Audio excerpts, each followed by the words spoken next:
this is the franchise Shane Douglas, ECW's original World Heavyweight Champion. Right now, you're watching the #1 wrestling podcast on all of Long Island, Monte and the Pharaoh. Monte and the Pharaoh.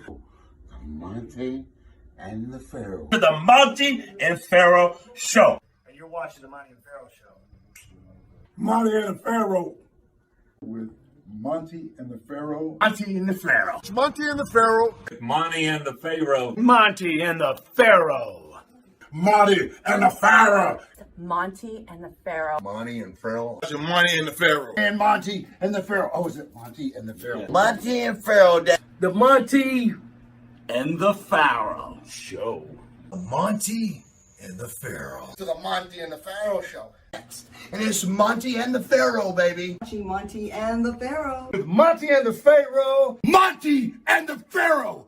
Oh, what a run. Monte and the Pharaoh. Monte and the Pharaoh.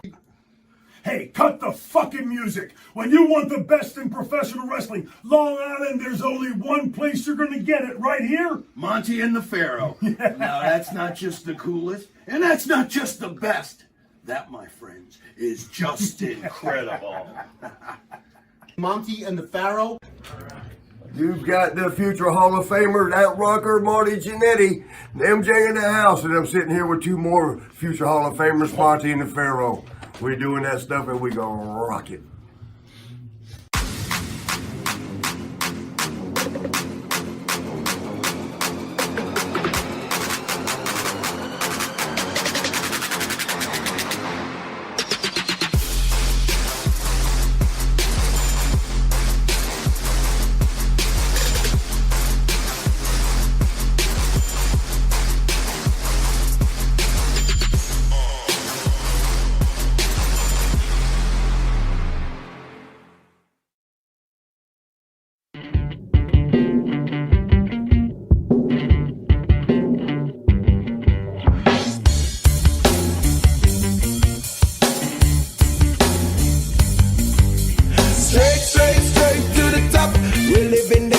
Not just dreaming it, we're doing it for it.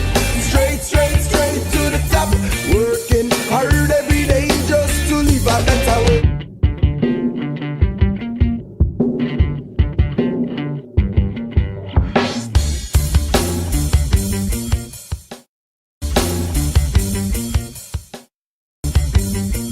Out of Huntington, New York, from Village Connection Media. At the helm is producer. Hi, Mike. Stephen Miller. Sorry about the problem with the intro.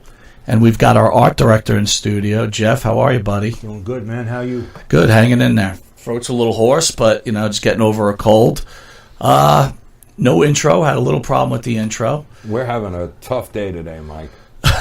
Well, what are you going to do, man? Monte the Pharaoh could be seen every Thursday from 8:05 to 9 p.m. right out of Rockstar Studios. You could also catch us on YouTube, Facebook, Spotify, Anchor, Breaker, Google Podcast, Overcast, Pocket Cast, Radio Public. We could also be seen on Channel 115 from 8:30 to 9 p.m. on Tuesdays, Channel 115 from 6 a.m. to 6:30 on Saturday, and Channel 20 times coming soon. And also, we start our first official show on the Fox affiliate RTF Sports Network, which will be on Fridays, drive time from 4 to 5 p.m. So, boys, did you catch the Super Bowl? Yes. What'd you think about halftime? It was okay. I didn't watch it. It was okay, and you didn't watch it. Well, I should know that I was watching Miller and the Rockstar, which made its secondary appearance, I guess. Yes. You took a break, right? So starting off the Thursdays in a row, right? Yeah. You guys were funny. So you didn't watch it? No. You know my reason, though. It's like I stay in my lane, which is the football lane. I don't understand. What does that mean? Is normally I watch football all year, and they never have a big halftime show, so I don't want any part of it. Well, I'll tell you this. When I heard that it was Shakira and J-Lo, I was like, oh, my God. Can we come up with someone better than this? I was glued. Probably the best halftime show I've ever seen in my life, man. That's funny. No, I heard it was pretty hot. It was hot. It was very hot. We were at a party. Give me some feedback on this. And they were telling us that every NFL halftime show is really a devil worshipping show, and they try to convince you to go to the devil. Who said that? The people that were hosting the party. Yeah, they said you got to look away like every 8 minutes or 2 minutes, so they suck you in. And I was like this the whole time. Yeah. Well, I said, if this is hell, I'm going. If Shakira or J-Lo oh my suck God, me in, then oh my God, Shakira, oh my dude, God, they're both, like stupid hot. What was her name? Was that Janet Jackson who was topless that time? Yeah, well, she got her shirt ripped off ripped by off. design. By, I guess. was that by the accident? Yeah. By JT Timberlake? Yeah, I saw that one. I asked the couple. I was like, "What about you two?" When they were doing it, are they the devil also? She's like, "Every one of Paul them." McCartney was the devil. The Illuminatis. That's ridiculous. Oh, I have a friend of mine who wrote a whole book on Illuminati. Yeah. Oh my gosh. So if you watch the halftime too sucked in, then you fall right into that. I'm just not that deep, Mike. I guess because I don't buy it. You know what I noticed about the Super Bowl? Seriously, if you remember from years and years ago when you saw the Super Bowl or any football game, every guy was massively big, and this year they were all small, fast guys. Game's changed. Dude, they're not that small. Everyone thought really. Eli Manning was small. Eli Manning they're is not 6'6", small. bro. All right, well, they're not small. Well, I mean, compared to what they used to be, they used to be bulky and everything and else. slow. Like the refrigerator. Remember him? Well, the game's changed. It's a speed game. It's a speed game now. Yeah. It's a quarterback offensive speed game. You know, Well, guys like Lawrence Taylor wouldn't make once wouldn't they make a changed the difference. rules for it to be more of a passing game, which they needed because the sport was dying. Now, nobody wants to watch 2 yards on a cloud of dust. Nobody. I agree. Yeah. Well, it's So- today's society, right? It's all changing. Did So, you guys, instant gratification. Did you guys baby. enjoy any commercials? Yeah. What No. was your commercial? I'm trying to think. You didn't like any of them? You never. I don't like it. commercials. I don't like. I'm not going to buy your product. If you put on like a Honda commercial where it's like, here's the car, it costs $20,000. Okay, I get it. I don't need Jimmy Fallon in a wig like jumping around. It doesn't do it for me. Yeah, no, Jimmy Fallon. I didn't like that one either. But Jimmy Fallon was in the commercial? I just made that up. Funny. I'm trying to think of it. Oh, Groundhog Day.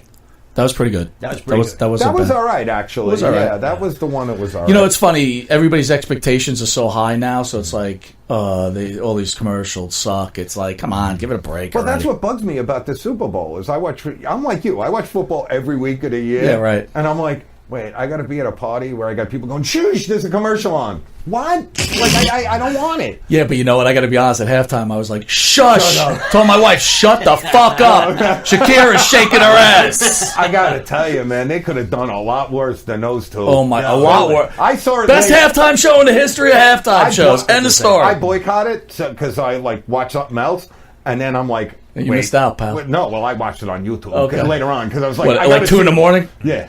With YouTube it? By myself in the closet. Honey, where you going? Just give me a few minutes. I can't. I got the insomnias. It was nice to watch, Got the 43-year-old Shakira still shaking it and everything like that. But the really cool thing was having J-Lo's daughter sing to her. So it's funny that you brought that up because I was waiting to see people posting like, why couldn't you put an independent singer on stage with J-Lo? Please, why are you putting your daughter up there? That's great. It was incredible. The whole thing was incredible. How about the dancing? Was flawless. Yeah.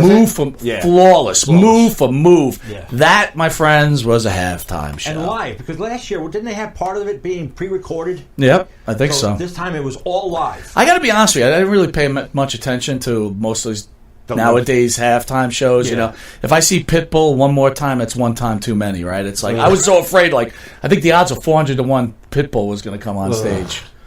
Ugh. Yeah, it's right. You can't ruin something like that with like Pitbull. Like you gotta leave it alone. Yeah, leave it alone. well- we don't need the Red Hot Chili Peppers in the middle of Shakira. That's right. Thank you. You don't need McCartney. No, you don't. You know what? Next to the Beatles performing, probably the best halftime show ever. Sorry to say. Not really gonna happen you know what? anymore. In fact, they could have just stayed on for the rest of the Super Bowl. I would have been perfectly fine with it all. Well, here's my problem. I have a problem with the Super Bowl. And the problem is this. It's like Super Bowl parties. You got people talking about the Illuminati. Now, with those people, if a Thursday night football in October, all right, Kansas City, San Francisco. No. That's right. So stay in your own lane, enjoy the game, and stop telling me about Illuminati. And again, here's the other problem I have. These coaches out there.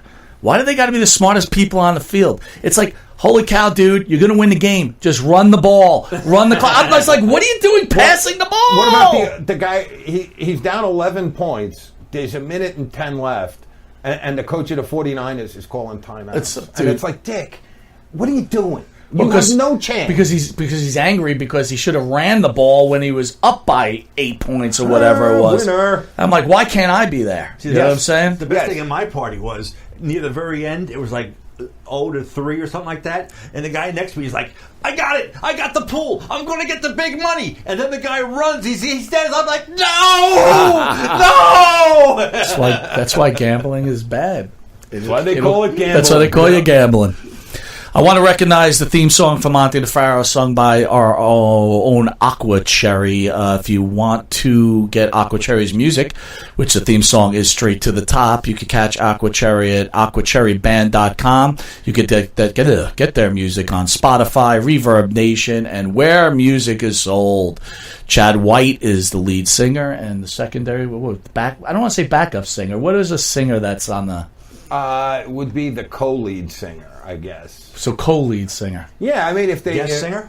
No, so her name's Courtney. She's an incredible singer, and... Yeah, I guess Is she the soprano or something?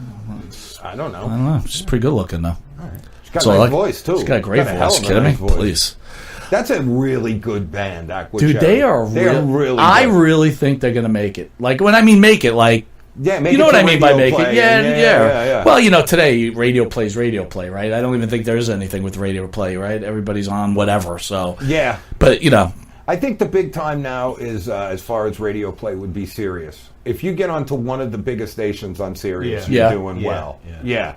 I mean, not like one of the auxiliaries like Canadian Rock or something. But like, the auxiliary channel? No, the auxiliary channel. We tune in on it. That's where Monte and the Pharaoh on it. No, auxiliary Monte channel. the Pharaoh's going to be like XM channel right next to Dan Romano's show. Is it going to be possible that we get Monte and the Pharaoh's halftime show with Aqua Cherry? That could be. Yeah. Actually, I'm trying to put something together, but we'll see if it works out. J-Lo said no. I want to talk about some of the upcoming events, which Jeff made the artwork. He does all our artwork, and he does an incredible job. In fact, I got fans out there always say, "Who does your artwork?" It is incredible. So kudos to you, sir.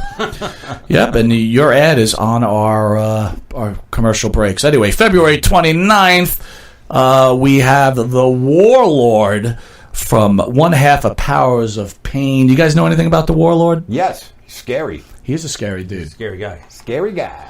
So it should be a little fun. And then on March 6th, we've got Jake the Snake Robertson, Hall of Famer. That's awesome. Jake the Snake, one of the most famous wrestlers of all time. Everybody knows who Jake the Snake Robertson is, right? I might even come in and work the board, even though I am I heard you may be here.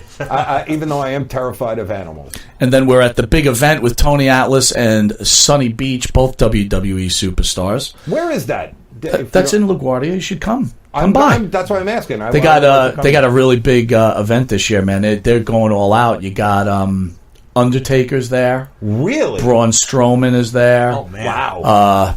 Bret Hart's there. Kevin Nash is there. Scott Hall is there. I know. But Monte's going with his best foot forward. You guys are going to have a table, correct? We have a table. Outstanding. You should. And we might have, I'm in negotiations with another wrestler right now, but we'll see. And on March 7th, when we return back to studio, Tony Atlas will be in studio with Pat Tanaka.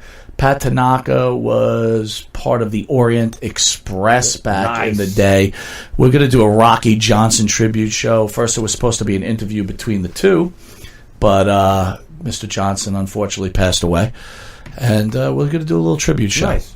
And then right after that, we've got Greg Gagne, son of Vern Gagne, owner of the AWA, one of the big three back in the day. He'll be in studio, and it's widely known that my partner, Jimmy Farrell, hates Greg Gagne. Yeah, that was weird. Not weird, it's just funny. Right now he's yelling. He's yelling at I don't hate him. And then we've got the Killer Bees in studio right after that. And then the real good thing on Thursday, the dates changed, so I didn't get the banner changed, but the dates changed. The Rock and Roll Express will be here on Thursday, April 16th. Oh, okay. All right, so they'll be here live in studio. Rock and Roll Express have been around a long time, and they're getting widely known. They're part of NWA Power right now, so really? It's a big deal that they're actually in studio. Oh, they're in NWA Power. Huh? Yeah, they're on NWA Power. Nice. It's nothing better than watching 70-year-olds wrestle. I'll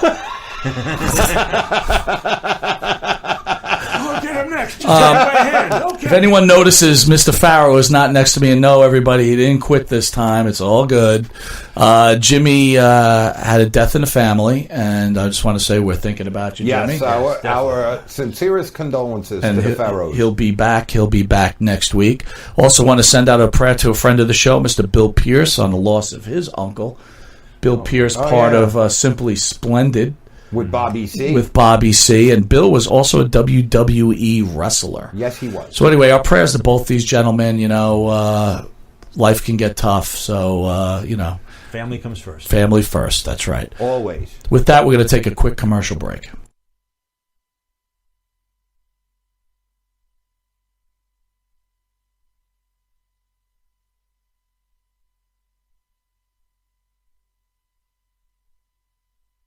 And we're back.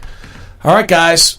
Before I got here, some news came out. The WWE now is talking in negotiations about giving their pay-per-view events to another streaming service. So meaning it will no longer be on the network. Wow. You'll have to pay for it. That's not good. That's not good. I don't know, man. Why isn't it good? Well, I think you got a really good thing going with the network. I think the network really suits the fans well. Wouldn't they be better off just raising the price of the network? That's what I'm saying. Yeah. If you went from $9.99 to $18.99, I would do it. You're not going to lose a lot of people. But you take the pay-per-views off, I'm dumping it. You're done because then wait, I got to watch old wrestling now? Well, I'll be honest with you. I like all the documentaries and do stuff, as well. but knowing the pay-per-views are there, make it worth it. Well, knowing the fact that the Royal Rumble's on Sunday, and if I don't happen to be home on Monday night, I can watch. That's right. That's right. the point. Yeah. Plus, how are you going to get new people if you got to pay for it? If they haven't seen it in the first place, how are they going to know to pay for it? You know? It's a good point. I think it's a bad idea. I think, well, look, you just said it, and you are literally a wrestling expert. Well, no, I'm being sincere. Let's not get crazy about that. You just said that if that happens, you dump it. Well, I'll be honest with you. I tell you this, too. I won't buy a pay-per-view. I would never. Only reason I watch pay-per-views because it's on the network that I pay for $9.99. That's the point, yeah. And I wouldn't do it any other way. So if they raised it to, like, say, $17.99. I would still have it. It's worth it to me, right? There's enough programming for me to pay $17.99. Right, and there's one pay-per-view a month, basically, right? Yeah. So it pays for itself. But then, thinking about the WWE, they're looking, right? Like NWA Power, AEW. People buying their pay-per-views, these New Japan pay-per-views, they're spending $50. I don't get it. As a casual, like what they would call a mark or a fanboy, which is what I am, is I'm not going to go. I stay to the one product because it's the one I know. I don't want to get that deep into it. So I just. Well, I say to Pharaoh all the time, I don't even understand. Like, I guess he watches more than I do, but if I don't know who these wrestlers are, what's the point? I don't get it. No, it's like it would be like us putting on the Panamanian Baseball League. I don't know who the teams are. I'd rather watch Major League Baseball. I got to tell you, there's really nothing on television. Maybe This Is Us that is must-watch television. Not anymore. No, it's not like I feel like I have these MMA fights that come out. It's like when I was younger, would want to get it, but now it's like I'll just find out who won later on. Well, or I'll find someone streaming it for free and just take it from That's them. what boxing has turned into for me. It's like, I don't know any of these guys. No. It used to be like, it would be like Muhammad Ali versus Larry Holmes. You got to watch. Oh, yeah, absolutely. Or Larry Holmes versus Jerry Cooney. I got to watch. Mm-hmm. Now it's... Can you even name who the heavyweight boxing champion is right now? No. Not a clue. No. Yeah. Not a clue. I think I know who it is, but I'm really not sure. And I couldn't tell you what belt he holds either. No. I don't... No, but...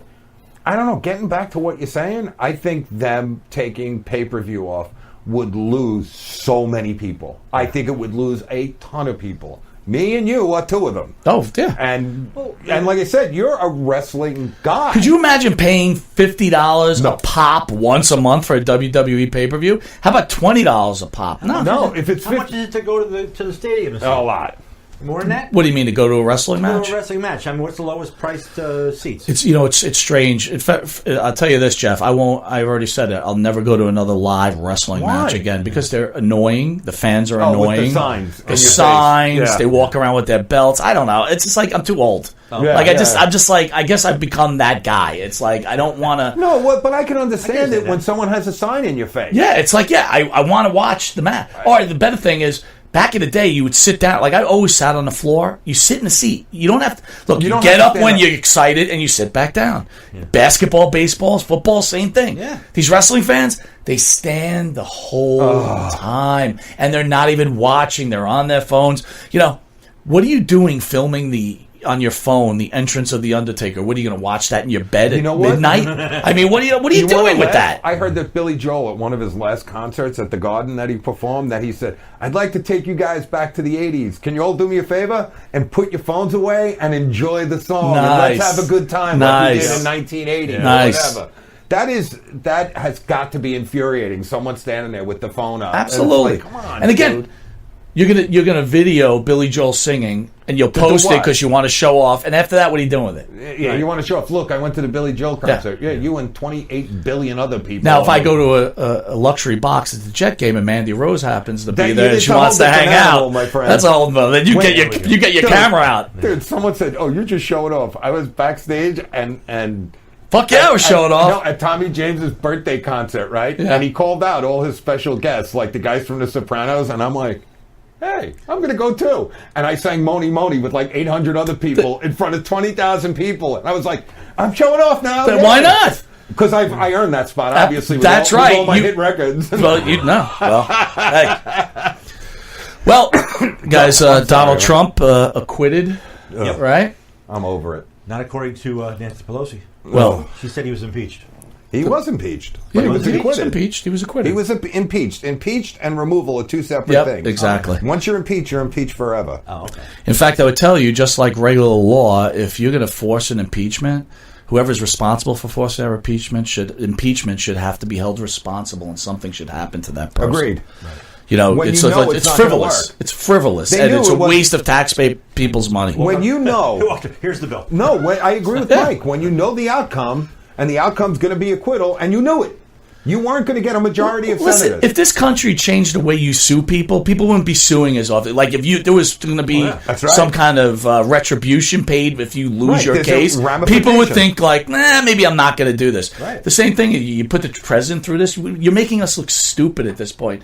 And then, the next thing is when he gets voted in again, then what, are we going to just continue on with the nonsense? It's like, stop. Yeah, stop. Well, one thing I don't want to know about is a professional wrestler has to chime in about the president, right? Dave Bautista opening up his fat mouth. This is what he tweeted. Dear God, I never ask you for shit.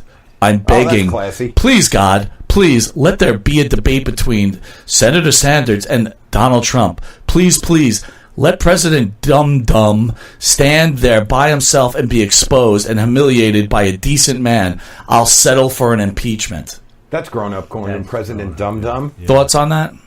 I have a problem with that because when the last time when President Trump was trying to be elected, I was going to vote for Bernie Sanders at that point. Okay, and I wound up voting for Trump instead because Sanders lost the bid.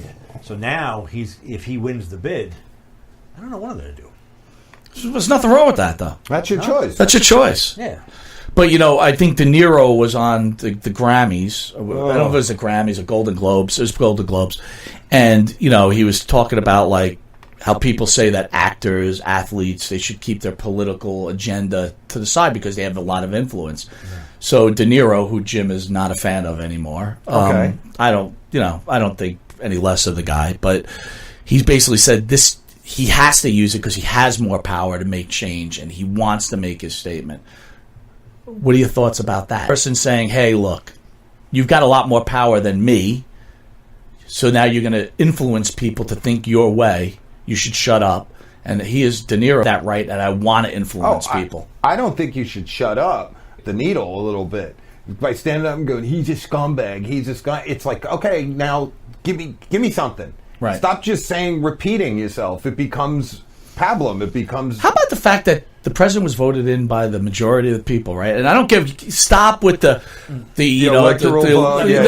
right? Stop with it because guess what? We would have nothing but a blue country if it was done by the majority amount of people. Right. California, New York, no Republican tries to win New York, right? Yeah, I might have covered it a couple of shows ago. I can't remember, but it was Who was the last president, Republican president, to win New York? It was Reagan, right? It was Reagan. Yeah. But the thing is... And it was close. But I remember telling my kids when they were learning politics in school, I was like, don't go by New York because the polls close at 10 o'clock, and at 10 o'clock in 1 second, they call it for the Democratic candidate. I mean, and I'm not complaining, it's just fact. Yeah. That's the way it is. And they call it, and you read, and it says, and with 5% of the people they know being counted, this guy won.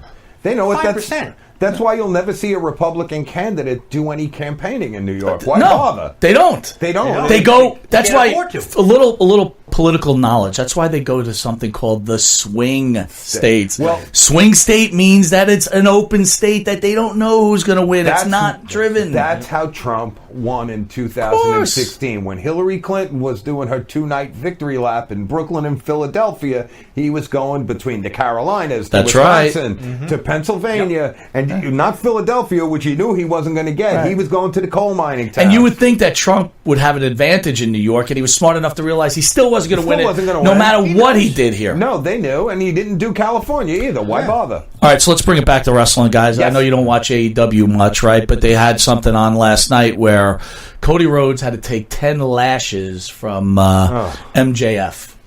It was pretty brutal. I would imagine. And some people were upset about it. Okay. They felt it was a little too graphic for television.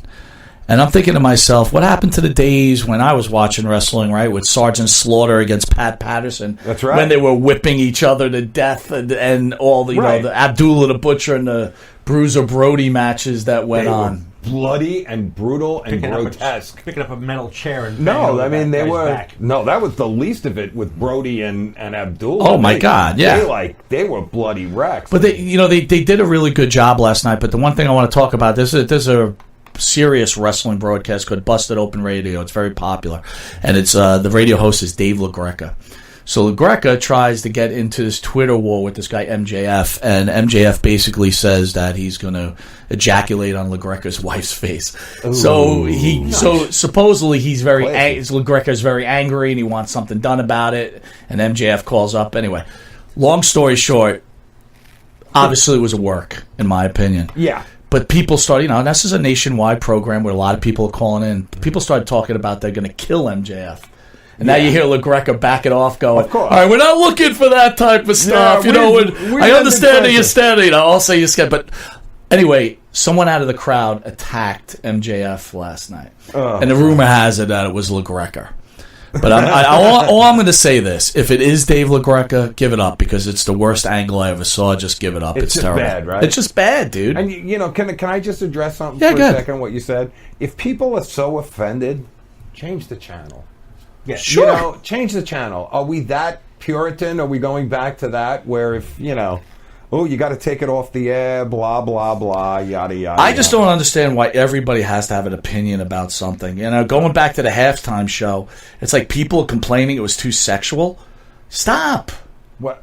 Plus, it's 10 o'clock. It's 10 o'clock at night. And you know what? Okay, Mike, you're a parent. Yep. When you heard it was Shakira and J-Lo, did you think it was going to be age appropriate for like a 6-year-old? No, of course not. Dude, honestly, I don't think women dance. I don't think women dancing who dance well. By the way, they're professional dancers. They're great and they're great singers. Yes. You know what? There's nothing wrong. There's just nothing wrong with it. It's utterly ridiculous. And like you said, turn off the television. Turn the channel. Oh my God! Like I always say, you don't like this country, you want to shit all over it? Leave. Bye. Go to Canada. Bye. Go to China. And it's entertainment. That's all it is. Right. So if you want to see someone whipped with a belt 10 times and they're bleeding, that's entertainment. There are some people who actually like to see that. I enjoyed it. I think it's I think it's entertaining. It's smart and funny. It's smart and funny. I agree. It's like the Seinfeld of wrestling. All right, so I want to tell you guys something cool happened to me last night. So I've been a little, since last Thursday, I've been, it's colds going around. I'm getting over it, whatever else. But I hurt my back cough. I couldn't sleep. So last night, my phone goes off. And it's a message to the Monte and the Pharaoh page. It's basically saying, hey, I caught your show on YouTube. I went looking for you guys on Facebook. I love the show. I was wondering if you talk about certain wrestlers specifically. And if you do, if I give you a wrestler's name, can you send me some clips from the show? So I'm like, yeah, go ahead. So I'm up. So I'm like, who are you looking for? She goes, Adrian Adonis. So I go, that's kind of funny because me and the Pharaoh are big fans of Adrian Adonis. Yeah. And we've asked many wrestlers about, there's a lot of clips on YouTube about our questions about Adrian Adonis. It ends up being this is Adrian Adonis' daughter. Really? Yeah. That's awesome. She lost him when she was 8. She doesn't really remember him. And she wanted to see if she could hear stories from wrestlers talking about him. Right. So I said, I'm going to send you these clips and I'll send you the links, but I want you to understand that your father wasn't liked very much. And look, you gave her a heads up. Yeah, I said, and again, this is the opinion of the wrestler. It's not opinion of the show. We were big fans of him, but I don't want you to get upset over it. Anyway, she responded. She said that she pretty much understands that it's true. So, that's too bad. And she said a couple other things that were pretty wild. But anyway, I just wanted to say the power of Village Connection Media and the power of the show. No, it's the power of the show. Adrian Adonis' daughter calling. Right. It's the power of the show. You guys are really you've really turned it up many notches. I appreciate it, man. No, that's with true. all help from you guys. All right, guys. Stock market news. WWE's in trouble. Uh-oh. The stock is dropping at a rapid pace, even though Time to buy. Even though they've announced probably the highest revenues they've had last quarter. That doesn't make any sense. Well, it does because the Saudi Arabia deal and the Fox deal. Okay, Fox. All right. Yeah. So with those two deals, since the stock has been dropping, the big news is that Vince McMahon has let go of his 2 co-presidents, George Biaros. George owned 74,678 units of World Wrestling Entertainment stock, worth about $7 million. No shoot. Yeah. Wow. And Michelle Wilson, she owns about 158,000 shares at $37 million. That's it? Interesting enough, Miss Wilson recently sold $11 million worth of stock, which is 80% of her shares. Wow. Interesting. So both were let go, Yeah. and as I guess as a reaction to what's going on, the market basically is saying that viewership is down, house shows are down, Okay. revenues are up. That's crazy. So let's talk about that, right? So anti-WWE guys, Yes. very happy this is happening for whatever reason. Which makes no sense because if the big guy does bad, the little guys are going to do bad. Well, we just talked about cable, must-see television. We just talked Right, about right, football. right. Everybody's revenues are down, right? Football, Right. Our viewerships are down, right? Nothing is must-see TV. If you want to catch Raw, you don't have to catch it Monday night. You don't have to watch it. You can actually watch on the network in about 8 minutes and catch everything you need to catch if you're really into it. Well, or the DVR. Yeah, DVR, I can watch it whenever the hell I want. That's right. I don't got to sit here. That's right. Full. Yeah, but it was must-see. Back then, look, this is why I keep standing by this network for this exact example. We've got quality shows. Yes. Right? Thursday nights, we've got some really quality shows. But as much as I might love all these shows, I may not have time to watch it on a Thursday. Yeah, I'm not going to sit by my I computer might watch for it 4 at 5 hours. in the morning when I'm on my way into work. Right. I might be on the treadmill at the gym on a Sunday and catch up on what's going on here Thursday. Well, the one thing I can jump to is the Olympics. People say, "Oh, we would never go up against the Olympics." The Olympics are not the big draw anymore because there's a million. It used to be it was the Olympics, and everyone remember when we were kids. Yeah. You sat and watched the Olympics no matter what because it was the Olympics. Now you have 8,000 other choices. I'm not going to watch skeet shooting. I got to be honest with you. When the Olympics come on, I get pissed off. It's like I don't want to watch crap. Put it on some obscure channel up in like 300s. Right. And if someone really wants to watch the Olympics, go find there. it. Well, that's what they do with some like on CN. They use CNBC, MSNBC, right, for a lot of those events, which is fine. I don't care about show jumping with horses. I don't care who's the best in the world. Plus the fact that when we were kids, well, at least when I was a kid, and you wanted to watch the Olympics, it was on one channel. Yeah. And that was it. It was every single Right. night, and it was so much stuff, and some of it was pre-recorded, and some of it was live, and what have not. Now it's on 3 or 4 separate channels at the same time. Well, you think about this. The only time I can remember really wanting to watch an Olympic event was that ice hockey match against the Russians. And by the way, you had to watch it pre-taped delay, and you already knew they won. Yeah, because there was keep the people jumping through the. Yeah, it was in 9th grade. No one kept the only must-see television is Channel 115 from 8:30 to 9 p.m. on Tuesdays. Monte and the Pharaoh. That's right. Saturday at 6 a.m. That's right. 6 o'clock? No, it's must-see. My wife was like, "Do you want to have sex?" I go, "No, I'm watching Monte and the Pharaoh at 6 a.m." Sorry. Would you like some breakfast? By the way, legitimately though, is every time the show comes on, my wife gets up and she leaves. Really? She here's the funny thing. My mother loves the Monte and the Pharaoh show. It's my mom's birthday. Because you're on. Oh, happy I birthday, know, Mom. It has nothing to do with me. But you're on all the time, every now dude. and then she'll be like, I heard your voice. And I'm like, okay, go back to sleep. You're on all the shows, dude. It's hilarious. She doesn't like wrestling. She's like, I think those two, the Monte and the Pharaoh, they're funny. So she doesn't watch Miller and the Rockstar? No. Oh. No. We got to get them on cable. Because I use, she says I use poor language sometimes. The WWE signed Killer Cross. Killer Cross. That's a name. Wow, that's a weird name. So Killer Cross, I think most recently was in TNA and had some contractual issues. So they signed him. They're hoping to make a big difference there. He's huge. He was he was in Lucha Underground. And they also signed a guy by the name of Timothy Thatcher. Don't ask me the hell that is. So I have no idea. If Pharaoh was here, he'd be like, "Oh man, you gotta watch Timothy Thatcher. That guy was incredible. I saw him back. I saw him back in New Japan in October, and the guy was incredible." I'm like, "Yeah, whatever, dude. Really." All right, Pharaoh. AEW president Tony Khan revealed his 4 Mount Rushmore wrestlers. Do you guys want to tell me if you agree with this? Go ahead. The Mount Rushmore of wrestlers. Wrestling. Are you ready? I'm ready. His champion, La Champion, Chris Jericho. All right. Maybe. I guess Pharaoh would probably agree with that. Maybe. I don't know. Ric Flair. Yeah. Yeah. Bret Hart. And Steve Austin. Steve Austin, yes. I would have. Yeah. How? You know what? Anybody who does anything and doesn't put Hulk Hogan on the Mount Rushmore. Yeah. I'm sorry, dude. Thank you. I'm Thank sorry. you. I was about to say that. I'm sorry. Thank you. That Same guy, thing goes with Randy Savage. no, that guy. Randy, look, if someone put Randy on there, I can't disagree. Okay, without but Hogan, there's no Randy. We'll talk about Macho Man Elizabeth a little later on. It's funny, guys. It's funny you brought him up. We're going to talk about him later in the script, but I agree with Miller. Hogan's got to be on there.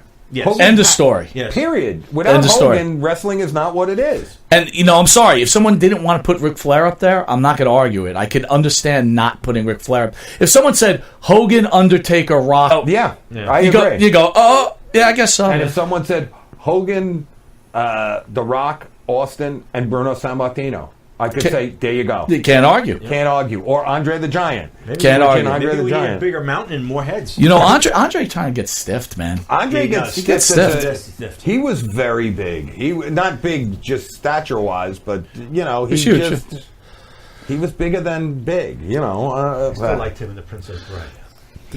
He had the best part. Get me a peanut. Anybody want a peanut? All right. On Sports Illustrated, John Cena said, quote, "It was great to be able to watch it as a fan and not endure the fear of missing out such an enjoyable event. In sincerity, I believe Brock Lesnar is the best in-ring performer I've seen, and I know it's an opinion. And if you want a cool quote, here it is. I think he's the best in-ring performer of all time. I thought his performance at the Rumble was a clinic on how to establish yourself, how to establish those around you, establish a championship, establish the importance of one event. He did so in less than 30 minutes, and I certainly don't have the skill set to do that.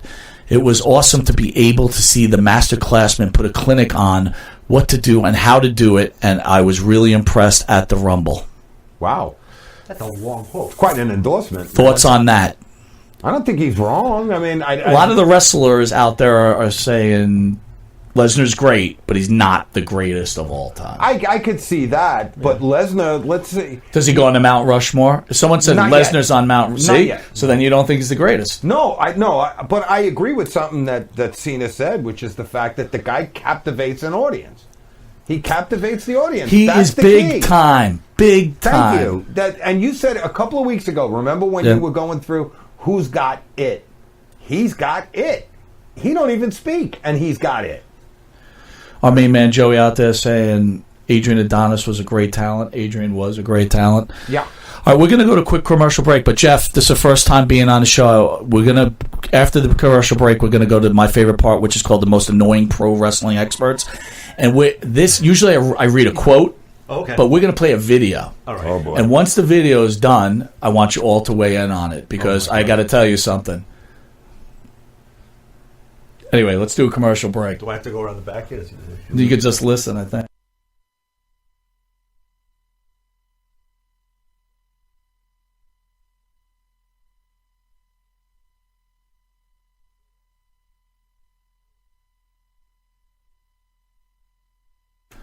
All right, we're back, and we're going to go to my favorite part of the show, the most annoying pro wrestling expert.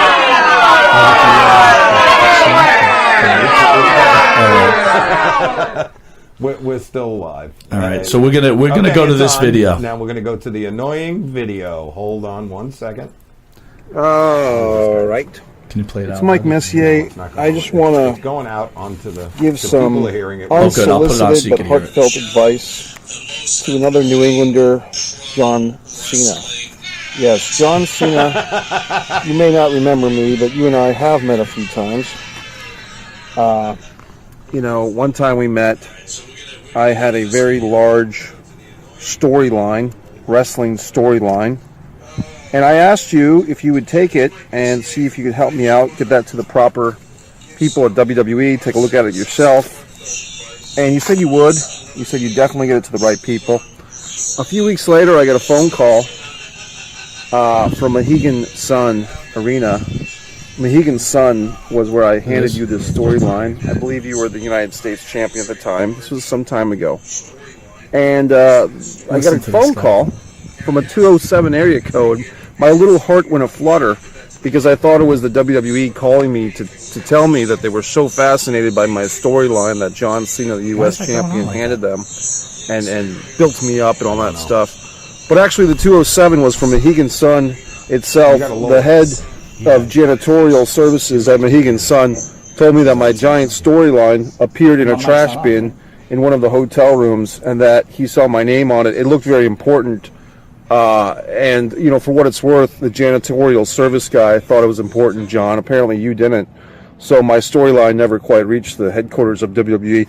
But putting all of that aside, John, from one fella to another guy who's been around the block, lived and loved and lost, I know you're going through some heartache right now, and I'm going to make you an offer strictly out of one fella to another, nothing to do with wrestling or storylines or Mohegan Suns or anything, and from one reality TV star to another.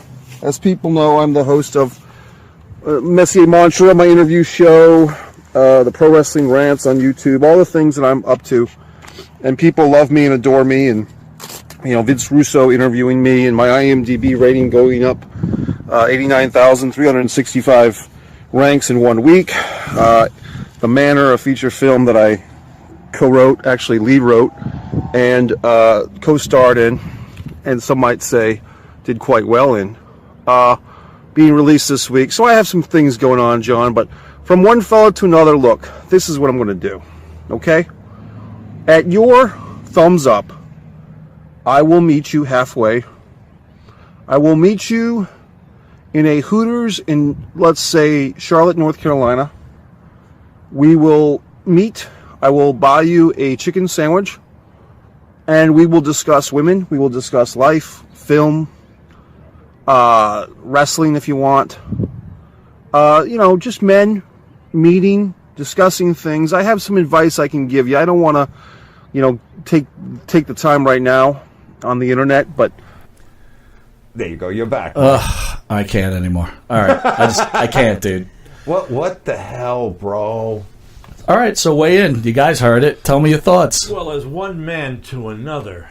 Who's lived, loved, learned, Who's lived, loved, learned. That's the other thing. I gotta wonder if did his information, did his story wind up in the trash before it got to Cena or after it got to Cena? So according to this story, it seems he saw John, and he went up to John and said, "Hey, I'm a writer, and I've got this storyline." And John Cena said, "You know what? I'm going to take your storyline. I'm bringing it to the top because I haven't read it. I'm just going to take it because on your word, I'm going to say it's you're good. Good. I can tell you're good. You're good." Yes. And I guess John threw it in the garbage, which probably is the funniest part of the story. Cena was probably being nice to him, saying, "Oh, okay, I'll take it," rather than be a dick and say, "Get lost."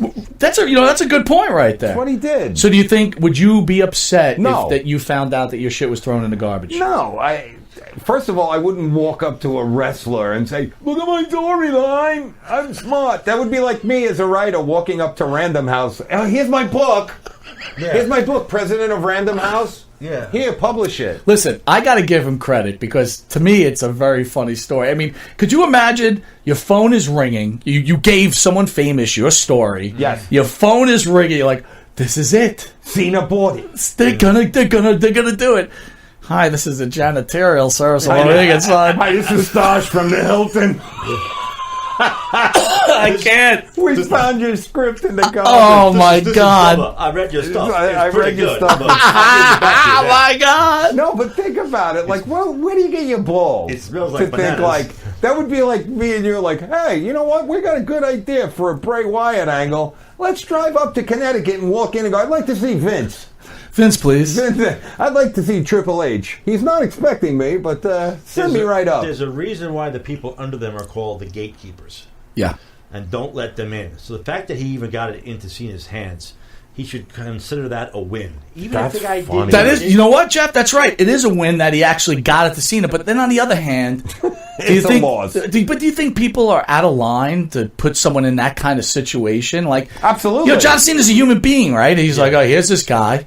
He might think the guy's mildly retarded, right?"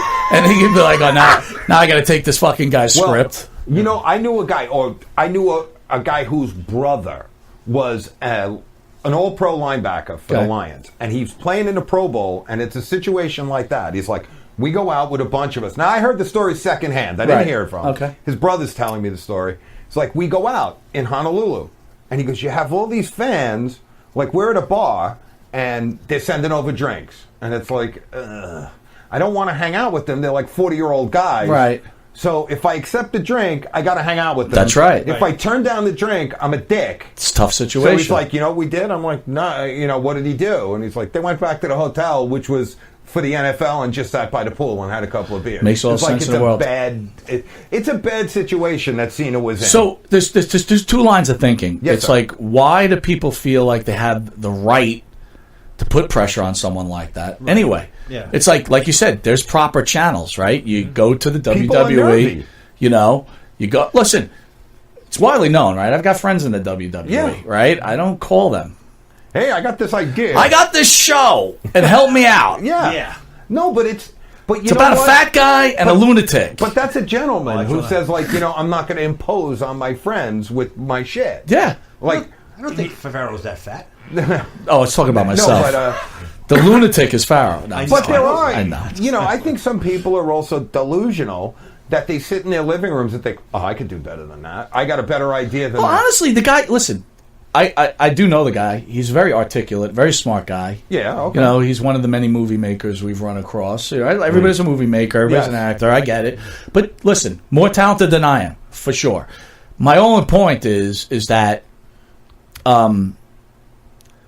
I just think there's a big set of balls to do that type of stuff. Yeah. It's just out of line. I agree. No one owes anybody anything. Here's the thing. I heard I won't mention a rock star on TV who got called a dick for saying it. I think it was Springsteen, actually, who said that, I get bombarded in airports and all that. He goes, "You gave me your money, I performed for you. You enjoyed it. That's the end of it. That's what I owe you. I owe you my best performance. Well, no, but you're looking at two different things. We're talking autographed pictures and actually someone to do so. Look, I also get the autographed picture thing too. It's like I've ran into famous people who are in the same restaurant as I am, and I just don't have the balls to go up there and interrupt their. I wouldn't either. I'm with you on and that. Some of them will actually turn to you and say, "Listen, I'm enjoying my dinner with my family. My family. This is my time. Bother me right now." Some of them will sit there and go, "Oh, sure, no problem. Let me take a quick selfie with you." You know, it depends on the person and as the situation that they're in. And as far as this situation goes, there's a couple things that could have happened that he doesn't know about. He knows that he gave it to Cena. Right. That's where he left it. He doesn't know if Cena took it, threw it in the garbage, or Cena has people working for him. They said, "Here, check this out for me," and the guy he gave it to threw it in the garbage, right, or whatever. Because the truth of the matter is, this is not the only person that happens to go up. It's a really good point, Jeff. It's a great point. He probably gets, on average, 20 people a week coming up to him and saying, "Hey." How many actors have to read scripts for their agent? They hire people to read the script for them. Yeah, ridiculous. Of course. Yeah. Well, so that's a really good point. So maybe John really didn't do that. It's very possible. He might have just said, "Hey, this is a guy who works for me. Give it a look. Tell me what you think." Right. And the guy's the guy read it. Maybe he didn't read it. Maybe just threw it in the trash. Like you said, it's a really great point. I know from experience, every publishing agent, you got to go through 3 interns who look at your stuff before you get even to the agent. So if you get denied, like you send what's called the query letter about your book to an agency, right. The agent don't read it. It's their intern or their assistant who reads it. It don't get to the agent until it gets okayed. All right, but truth, ready? Truth, yes, truth. Okay? Real life. I don't know if these... Look, man, this is a very strange world, this wrestling world. Yes. And right, I don't know if these people have jobs or whatever else, but just talk about the job market. You send your resume out, it goes to a computer. Yeah. A computer will vet it before it even gets to an HR person.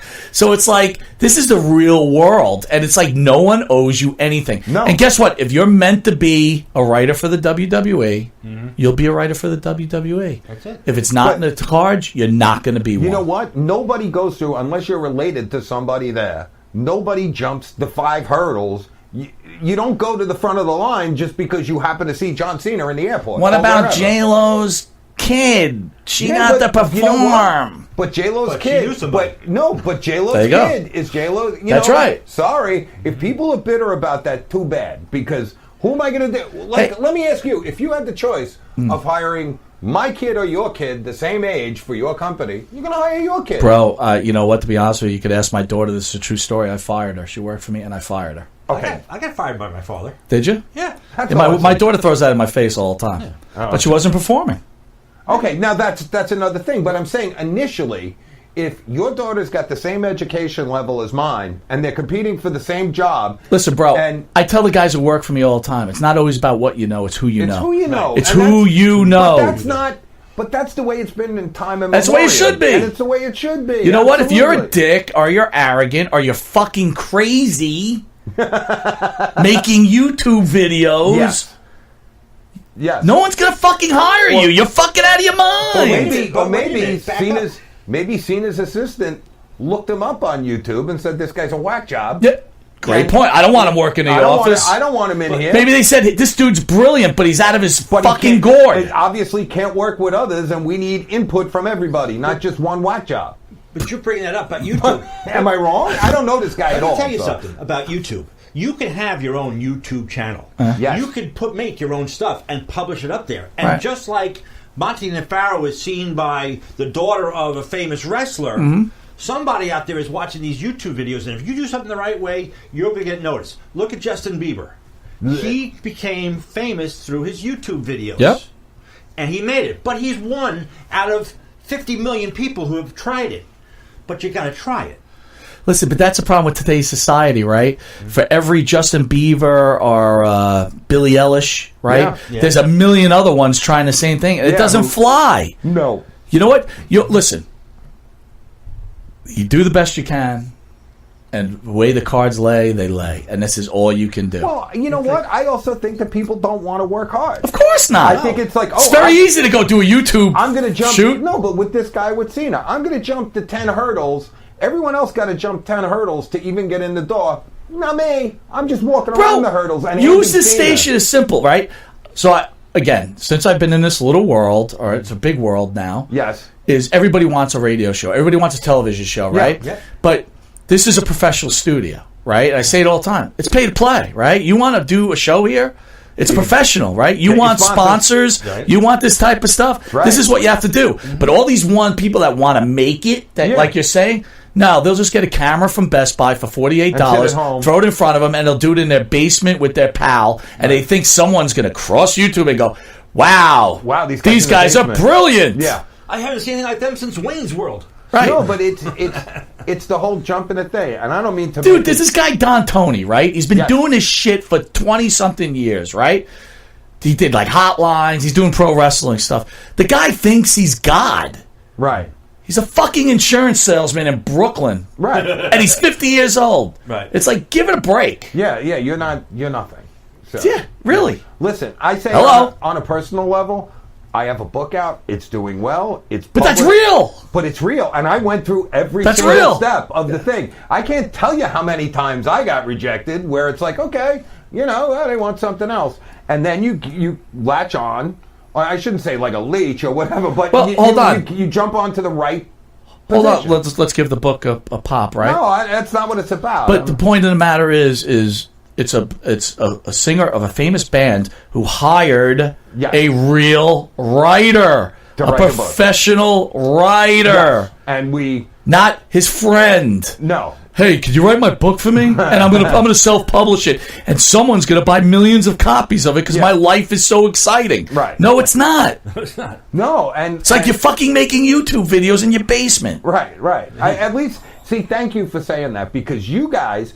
The same way. You sit here with the Pharaoh, who knows you know what you're talking about. A, the people you bring in as guests, everybody knows. B, you're not bringing in jumping Johnny Jerkoff. Well, testify to this, right? Yes. So for non-professionals, which we are, okay, I disagree. But we're non-professionals. For people that don't know behind the scenes, what do these wrestlers say and they're not blowing smoke up anyone's ass? They love it here. That's they right. love coming to this show. Here. That's right. You can see it on their faces, number one, and they don't have to say it, right? They come in, they do it, they leave. They say it. They say they say it after the cameras are off. Let me tell you something. One of the best things I heard, and it was said to me away from you guys, was Buff Bagwell. And he was like, I produced that night, and he was like, thank you so much, brother, blah, blah, blah, blah, blah. He goes, yo, that was the bomb. Those guys were great. I liked the studio. Those guys were great. They knew what they were talking about. He must have said it 5 times. They knew what they were talking about. That's professionalism. That's not a couple of jerk-offs sitting on a couch saying, remember the time you fought? Wasn't that awesome? But that's why I'm bringing it up, because I listen to these podcasts because I like to listen to them and see what people are doing, and some are actually pretty good, right? Right. But they're so full of themselves, and they work. They don't do anything. Like they don't work hard. You don't hire a professional studio.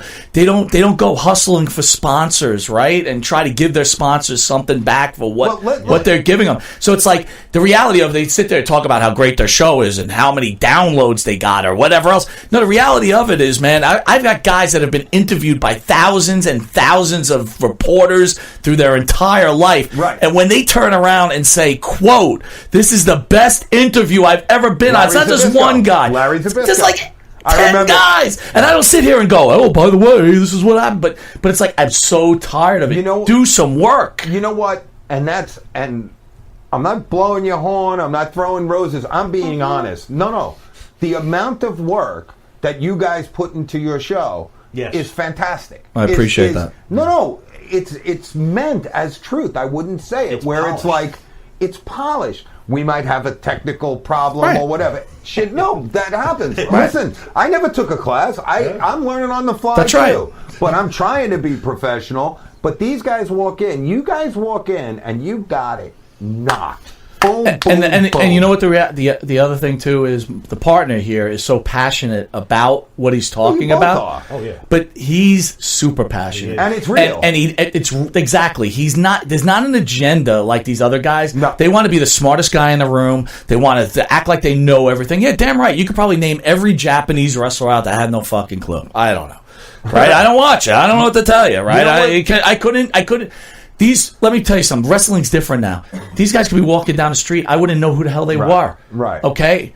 Some other guys would know who they are. So it's great. You know all the stuff about it. You pay your $50 every week and you watch all this bullshit or whatever else and you be the one that says it. You know I got that guy right here. This guy knows everything. Yeah, but you know what you and the Pharaoh do that nobody else does in that world? When you have Scott Hall, for instance, sitting in that chair, friggin' Hall of Famer, you listen to him. Yes. And you roll off that. Rather than sitting there, you see the host, and you see them who, they're not listening, they're coming up with something in their head, what they're going to say, where you're rolling with it. And that takes A, professionalism, B, intellect, and C, timing, which the two of you have. Well, the reality, Steve, and this is the honest truth, when we started this back when we were at that other studio, the one thing I said to him and we used to talk about is we just want to entertain one person. If we can make a difference in one person's life, then it's worth it. So, again, people aren't watching the show necessarily to listen to me and him when Scott Hall's sitting in that chair. They want to listen to Scott Hall. Right. Again, we're not going to break away what we do here, right? We don't want to do the regular bullshit shtick, right? I want to know about shit that no one else knows about. I don't want, again, you can regurgitate how the NWO was formed a gazillion times. I don't give a shit. And everyone's heard it. No, it's who needs to hear it. Well, that's the point, is the fact that you, which I always found funny. This is my favorite Monte thing. How much you make, WrestleMania? Because that's what I want to know. And he didn't mind. That's right. Flat out. Yeah. I want to know how much cash you brought home. Enough to buy a car. That's right. And that's all. Look, you want to know how much cash these guys. You want to know how many women they were banging. When they went on the Jews. I mean, you had Sandman in here talking about how you OD'd in the back of a car. Yeah, that's what I'm talking about. That's what I want to know about. I don't want to hear about the time. I don't want to hear about the time you Singapore Kane Tommy Dreamer. Who gives a shit? That's the point. Pharaoh right now would be like, you're out of your mind. I do. Yeah, I know. The guy telling you about his parrot that died in the fire. What was that? That story was incredible. That was an that incredible guy story. was crying.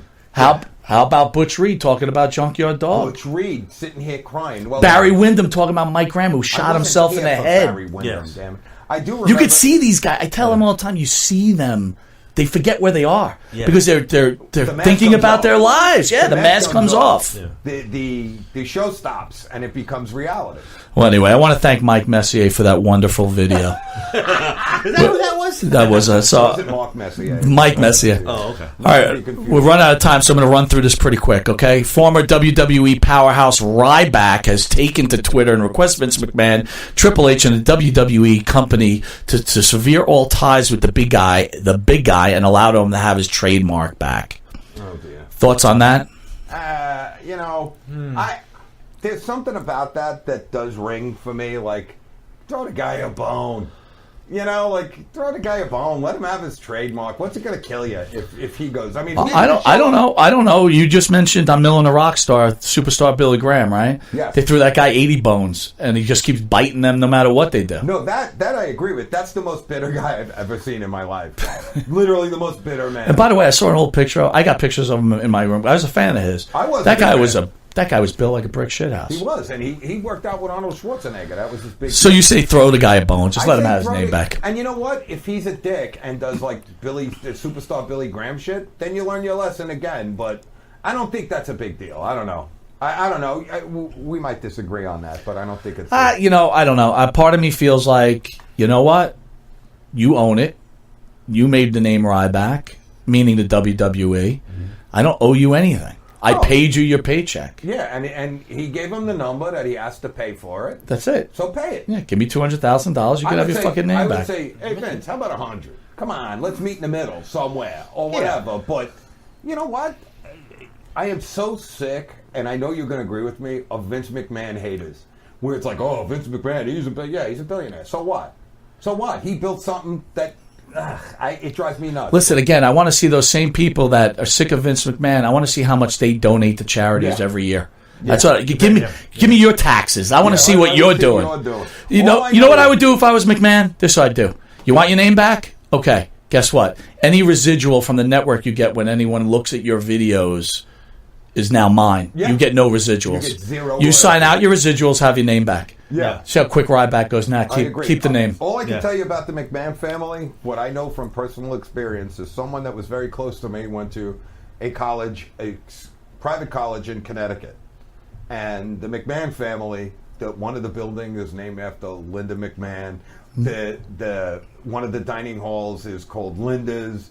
Then there's Vince's, like little pop. And you know why? Because the McMahon family gave millions to this particular institution. How about what they do for cancer? What about thank you. No one even, all these haters. I mean, oh my God, what they do for charity. You know, I'm stealing Pharaoh's thunder, but he was going to say this. And how come no one mentions how the WWE set up with John Cena and Make-A-Wish? And how many lives John Cena has changed yes. because of the WWE. Not because, right? Because of Vince Not McMahon. Because of the movie The Marine. That's right. Because of, think about it. He's changed kids' lives.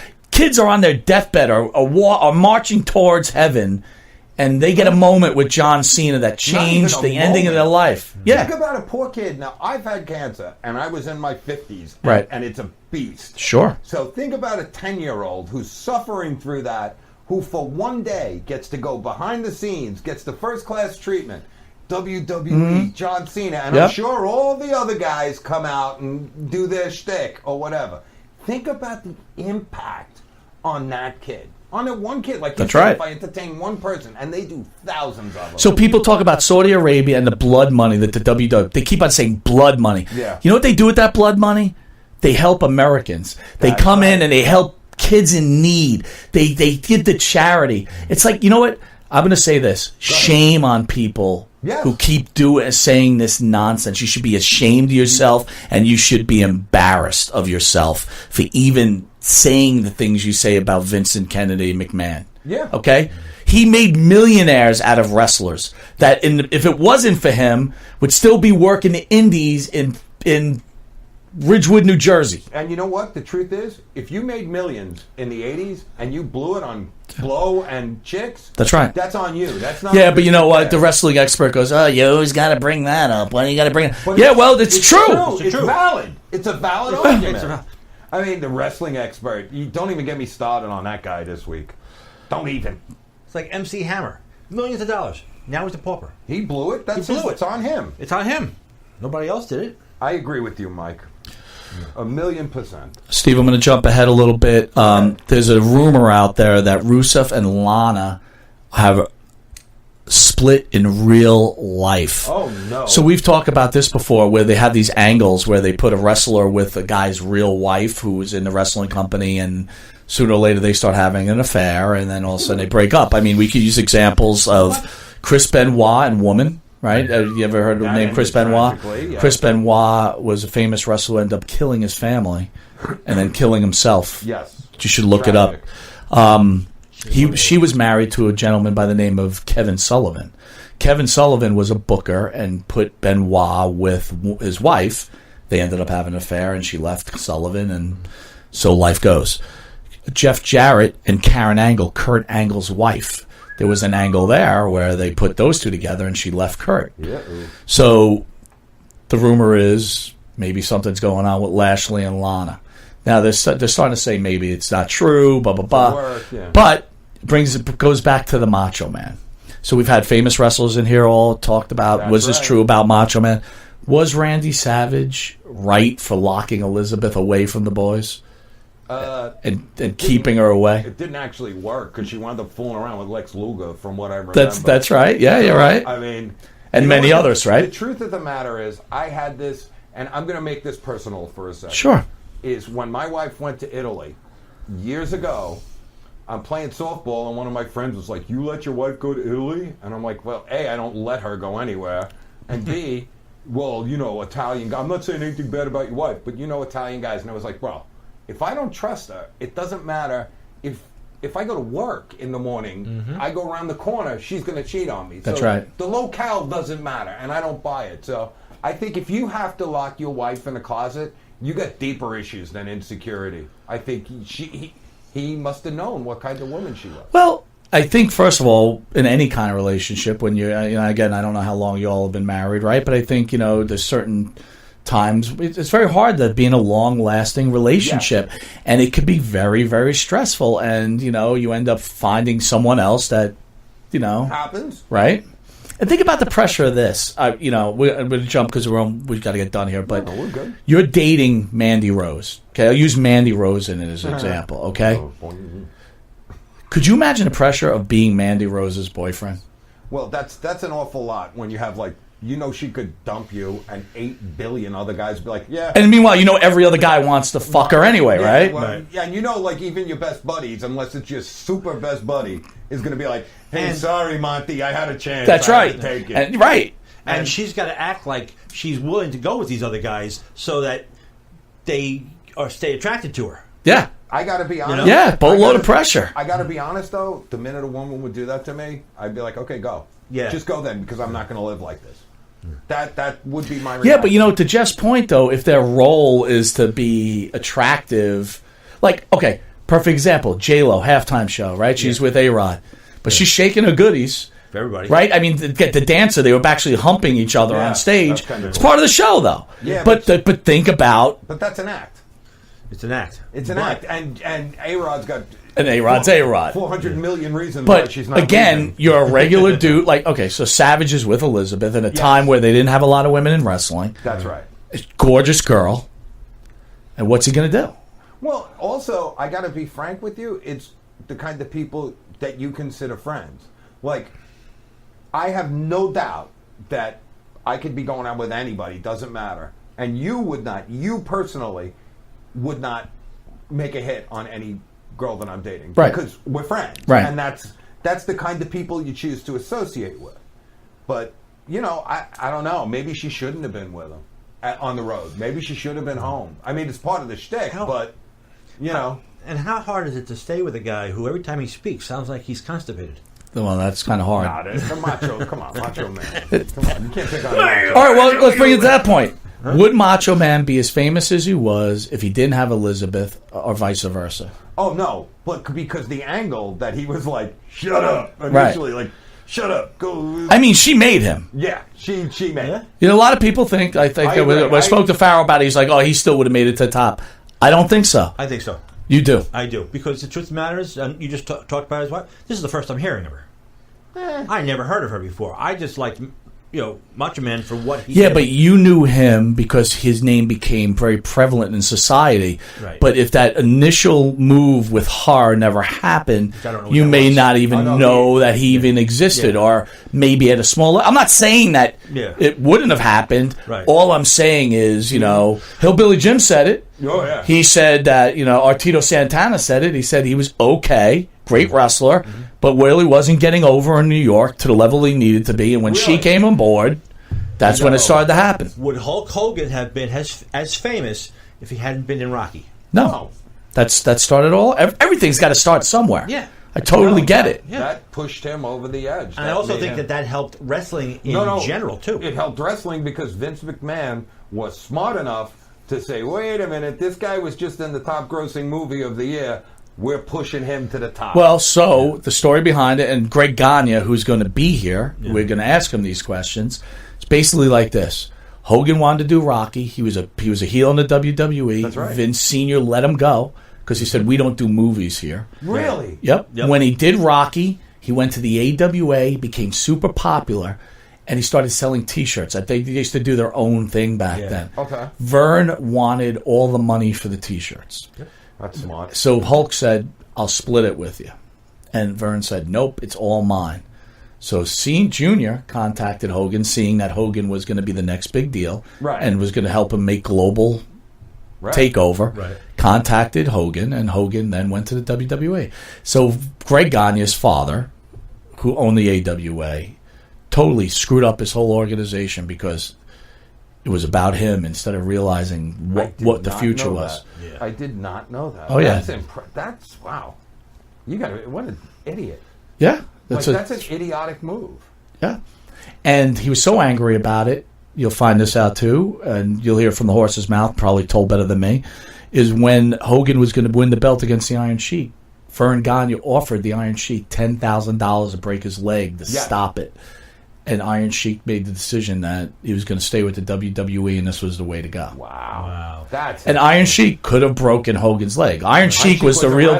He was the real deal. Wrestler. Yeah. And I don't mean like wrestling's fake. I meant the real Greco-Roman wrestler guy. And in later years, did you know that Hogan was offered to put his name on certain products, and he was thinking about this one product, he didn't get to it fast enough, and George Foreman got the grill instead of him. Really? It was going to be the Hulk Hogan grill? The Hulk Hogan grill. And, wow. Yeah. George Foreman got to it first. That's crazy.